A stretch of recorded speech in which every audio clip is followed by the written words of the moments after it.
Selamat siang Sobat BMKG, selamat berjumpa dengan KLIMATalk edisi expert siang ini. Hari ini kita kedatangan tamu Bapak Gerard van der Sirir dari KNMI Belanda. Beliau bersama tim, ada Elsie van Basselar, bersama BMKG sedang mengerjakan proyek kolaborasi antara BMKG dan KNMI terkait dengan manajemen database. Nanti kita akan tanya tentang apa yang mereka kerjakan, kerjasama antara BMKG dengan KNMI. Halo Pak Gerard, hoe gaat het? Het gaat goed. Hoi. Dankjewel. Ja. Alsjeblieft. Ja. Terima kasih. Ja, sama-sama. Terima kasih. This afternoon you can with us in the KLIMATalk today, and we are very happy to have you here, and we are going to talk a little bit about the data, how it is important to the climate monitoring and as well as the climate change science. So, teman-teman, Pak Gerard dan timnya sudah hampir seminggu di Indonesia, dan beliau sedang, nanti akan kita tanya kepada beliau kira-kira apa yang sedang mereka kerjakan sebelum nanti kita berdiskusi sedikit tentang bagaimana pentingnya terkait dengan data iklim ini untuk memonitor perubahan iklim yang terjadi secara global maupun secara regional dan lokal. Pak Gerard, actually, can you explain briefly, or maybe you can explain as long as you want, what actually you are doing here with the collaboration between KNMI and BMKG regarding the data? The visit we are having here together with my colleague Else is actually part of a longer-lasting activity between the KNMI, the Dutch Meteorological Service, and the BMKG, the Indonesian Meteorological Service. I think this started already 10 years ago or so. And initially what we did is we shared lots of the old data which were still in the archives of the KNMI. We shared that with the BMKG. And following that, we actually made a data portal for the BMKG to share data for the Southeast Asian region. Mm-hmm. And the reason for that is that sharing data and making clear what the climate impact is on the region of Southeast Asia is very important. We all know that the climate is changing. It's changing very rapidly. And the BMKG has the ambition and has the capability of actually providing this information to the world. Mm-hmm. And the activity we are here today is to set up part of this website where and the data portal where this data is actually being shared. Mm-hmm. And we are setting up some of the products which are shared through this data portal. Okay. And these products are for the meteorological services in the region, so for Vietnam and Thailand and Laos, but also from the Indonesian. So the countries of Southeast Asia, all of them. Yeah, it's for the whole of Southeast Asia. Mm-hmm. Yeah. So that's why the name of the portal dataset is SAKA-ND. Yeah, the Southeast Asian Climate Assessment and Dataset. Okay, Southeast Asia Climate Assessment and Dataset. Okay, so it's called SAKA-ND. Teman-teman juga bisa melihat website ini nanti di linknya yang ada di website BMKG, yang nanti akan di situ ada link kepada website secara khusus untuk portal SAKA-ND. So what actually is the SAKA-ND? Is there are there another in the global scope collaborations that not only in the Southeast Asia but also maybe in the some other regions? Yes, Pak Siswante, you're very right. This actually is part of a global effort. So we started doing this in Europe with the European climate assessment, and following that, we actually tried to share this information and this knowledge with the BMKG. Southeast Asia, hosted at the BMKG in Indonesia, is one of the first regions which are also following this example. And what we are now seeing is that we are also setting up similar systems in West Africa, in the Caribbean, West Africa, in the Pacific Islands, East Africa, Southern Africa is on the line. Africa. So it's being shared by several areas in the world. Okay. And actually, this activity is not so much what we want, but that's actually led by the World Meteorological Organization. That is an organization which is directly under the United Nations, and the World Meteorological Organization actually has its focus on sharing data, meteorological data for the weather forecast, but also for the climate assessment. And that part is what we are doing, and that part is where the BMKG is also now very active in. So the activity in the this combining data set is actually very close related to the program of WMO, the RCC, right? Absolutely. Yeah, so it's become part of the RCC. Yeah.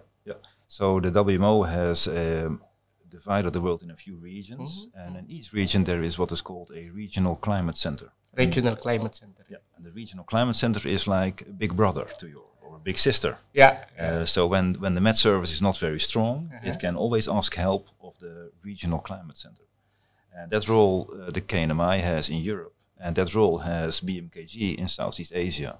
So that is actually BMKG is really taking up the responsibility and the challenge to actually provide climate information for this whole region, and that is very applaudable, very nice. Okay, so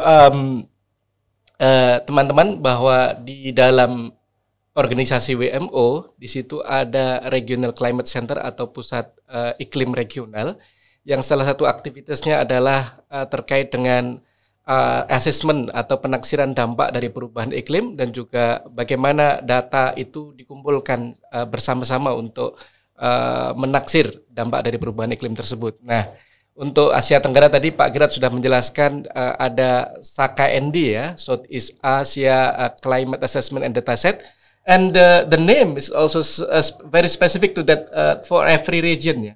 It is. So for AKND is for European. Yes. European Climate Assessment and Dataset. Yes. And what for Africa and Latin America? Then we have WACA-ND, West African Climate Assessment and Dataset. WACA-ND. Yeah. And we have the Latin American Climate Assessment and Dataset, and so on and so forth. So each region has a specific website, a specific data portal, and a specific name. But the knowledge behind it is actually very similar. Yeah. Great. Yeah. So it's a really global scope of collaboration. Yeah. Okay. So what we see when we are trying to monitor the climate of the world is that the area around the tropics is poorly sampled, and I think here is a challenge of the Met Services and of the RCCs in the tropical belt to step up the efforts, and really BMKG is trying to face that challenge now. Ya. So kita cukup bangga dan bergembira bahwa BMKG juga memegang peranan penting terutama untuk region Asia Tenggara ya, Southeast Asia. Now my question may be a little bit deeper to the science regarding the data set. What is actually data, and how is it important to the climate science? Well, data is actually the fundamental of our knowledge of climate. So if we want to know something about climate, of course, we can do lots of complicated calculations. But what we actually want to do is we want to measure the climate, and therefore we need observations. And when we relate to data, it's actually the observations, so temperature observations, precipitation, relative humidity, sunshine, things like that. But also there is metadata, that is data about the data. So for instance, where are the meteorological stations located? At what elevation are they located? How is the surroundings of these stations? All these things, they matter when you want to do a climate assessment. So when you want to assess how climate changes, you not only need to take into account the actual observations, but you also need to take into account the position of the station. The history of the data itself. Yeah, of the data itself. So it's actually with data, we actually refer not only to the observation, but also to the metadata, so the station locations and things like that. Ya, dua hal teman tadi yang disampaikan oleh Pak Girat bahwa terkait dengan data ini ada dua hal. Pertama, data itu sendiri, yaitu berupa kumpulan angka hasil monitoring atau hasil pengukuran. Yang kedua adalah metadata, yaitu sejarah dari data itu sendiri. Nah, baik. Can you also maybe explain to us what advantages of the data, the utility of the data after it's collected, and then it's not only as a part to or a tool to monitor, but also maybe to some other advantages if we have a good data. The data can be used for many purposes. So with SAKA-ND and with the other systems, we are focusing on daily data. So what we can do is we can look at, for instance, the number of rainy days or the length of a dry spell. So when there's a drought, you want to know how long this drought actually is. We can also look at the number of very hot days or the number of very warm nights, for instance. You can also look at the number of days where the precipitation is very strong. So sometimes in Jakarta, you all know that, of course, that when you have a really strong downpour, you have floodings in the city, and you want to know, are these floodings getting more frequent or not? And of course, that is something you can assess using these data. And what you can do with these data is that you can advise your government how the infrastructure should change to cope with that. So with the changing climate, you also are facing changes in your infrastructure. You're also face changes in, for instance, health. Climate has a strong impact on health. For instance, the rate of dengue, how much dengue is influenced by temperature and precipitation. That is a really strong effort. Another thing is we can check our models. We make the weather forecast. That is a product from a weather model. But you want to know how good is this model, right? You want to know, can we trust the weather forecast? Yeah, so it should be verified against the observation. Yeah. And also when we look more into the future, when we go to the climate scenarios, so look to the climate of 2050, for instance, we want to know how good are these models actually? Can we trust these models? Because if you want to change the infrastructure, that is really very expensive. So you don't want to base all these expenses on models which are not trustworthy, right? So you really need to know how good these models are, and that is where we need this data for. So beyond the utility of the using the data as the tool for analysis, it can also be used for prediction. Absolutely. Yeah. Absolutely. Yeah. And with this data set, when it is collected globally, then it can be as an input for the global climate model or something, or weather forecast model. Yeah. So there are many models who have a global span, and sometimes we're not quite sure how good they are in these tropical regions, simply because we don't have the data. And so that is why it's so much importance to get this data out in the open and share and make sure that we can compare the model output with these data to make sure how that we can assess how good these models actually are. So actually, the better observation we have, then we can have also the better prediction for the future. Absolutely. These things go hand in hand. You cannot have a model alone, and you cannot, and data alone is also not very powerful. But when you bring them together, then you really have a very powerful mix. Actually, this has been shown by one of the BMKG colleagues who has done a PhD here.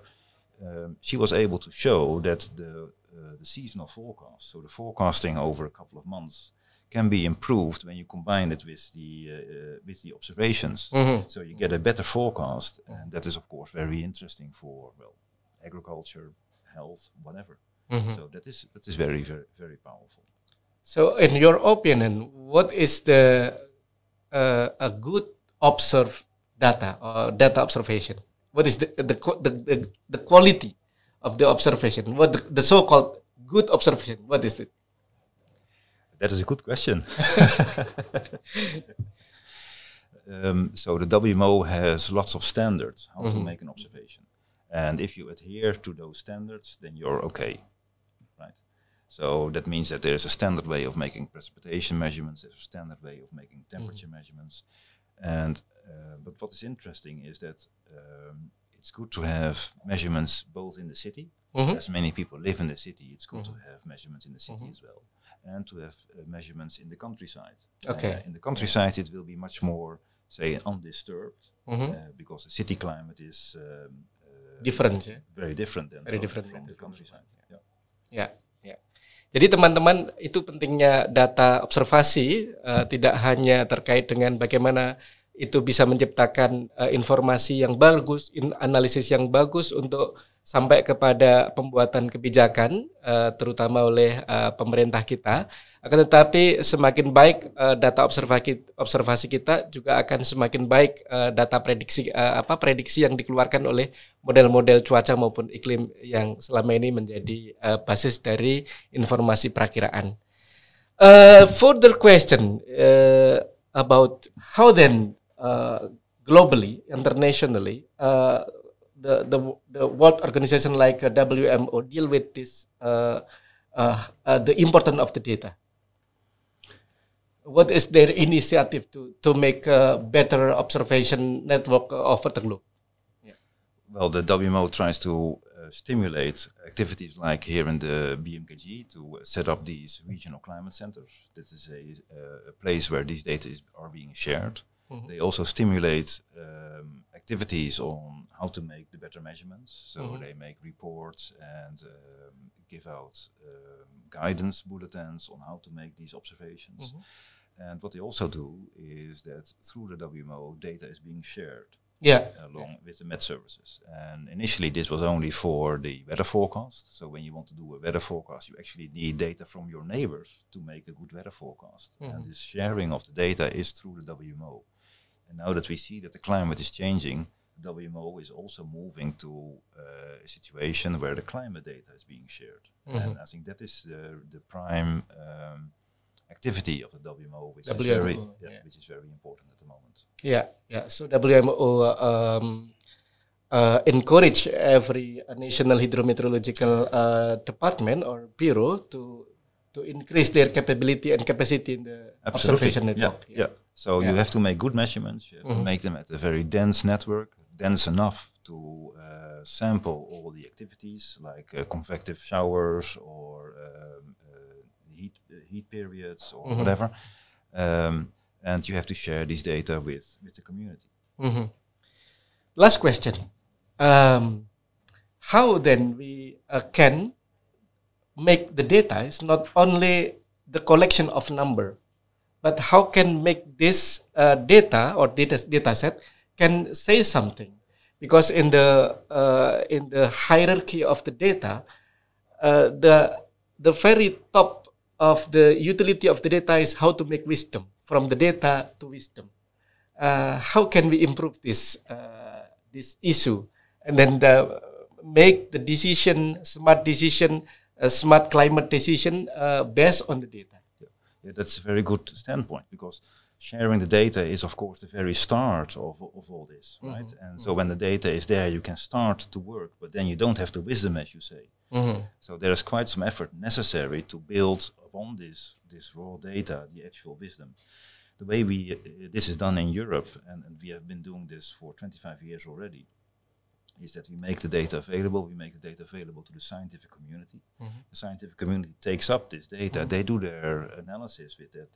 They compare it against the models. Mm-hmm. They do some analysis. What are we seeing in this data? And this builds up this knowledge. Mm-hmm. And so in the end, what we see, that the data provided by the European Regional Climate Center is used by the European Commission for policy.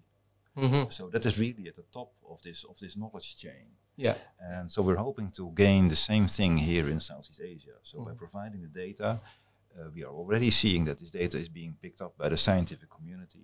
And then all this knowledge is being generated, and it trickles down or up actually into the national Met services again, and then into the governments and into policy.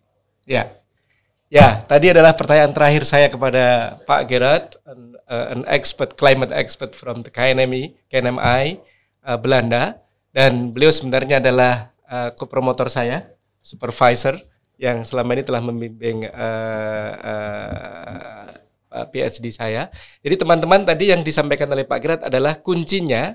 Pertama adalah setelah observasi yang baik, ya, kemudian data sharing, dan bagaimana kemudian data ini menjadi bagian daripada pembuatan policy atau kebijakan, sehingga data tidak hanya sekedar tumpukan angka, tetapi dia adalah menjadi wisdom yang dia meng-guide atau memberikan petunjuk, panduan kepada society atau masyarakat untuk melakukan perubahan terkait dengan perubahan iklim yang sudah terjadi. Thank you very much Pak Gerard for your time. It is very nice conversation regarding the data, and I hope that you really enjoy your time here in Indonesia. And how many days you still have? We're leaving coming Friday. Oh, so coming Friday. It's Friday, yeah? Yeah, it's a few days. Okay. So, Paxis, I want to thank you very much for inviting me here to the podcast, and thank you very much for the warm welcome we've enjoyed here in BMKG. It's really very nice to be here again, and so it's always good to be among friends here. Yeah, you are very welcome, and we really appreciate for your coming, and I hope that you really enjoy your time in Indonesia. Teman-teman, demikian tadi podcast singkat kita terkait dengan bagaimana pentingnya data untuk memonitor perubahan iklim yang telah terjadi di sekitar kita, dan juga bagaimana data itu kemudian bisa tidak hanya sekedar tumbuhkan angka, tetapi juga menciptakan kebijakan dan kebijaksanaan. Demikian, terima kasih. Sampai berjumpa kembali di podcast berikutnya di KLIMATalk edisi mendatang. Bye-bye.